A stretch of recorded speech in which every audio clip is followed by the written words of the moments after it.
On December 3rd, 1964, something happened at UC Berkeley that no one in California had ever seen before. Thousands of students gathered on campus, tensions rose, and by the end of the night, the state had witnessed the largest mass arrest in its history.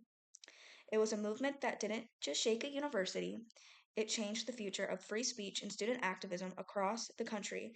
And since December 3rd is also my birthday, I've always felt a unique connection to the powerful movement in history.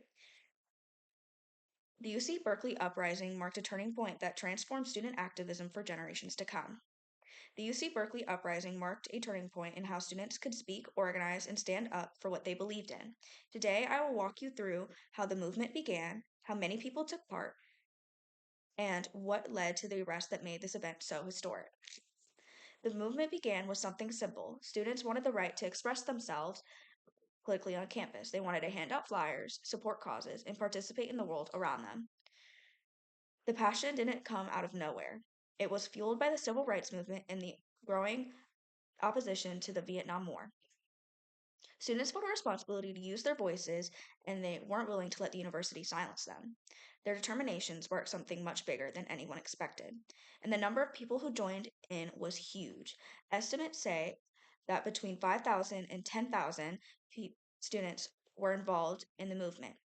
During the major protest, about 1,500 students marched into Sproul Hall and occupied the building. Outside, around 6,000 more gathered to listen, support, and stand with them. Imagine being on campus where nearly everyone around you is united for the same cause. The energy must have been incredible. And what happened next would change everything. On December 2nd, students organized a mass sit in inside Sproul Hall. They stayed from 7 p.m. onward. As the night went on, rumors spread that police were preparing to move in. You can picture the tension building, students whispering, wondering what would happen, but still refusing to back down.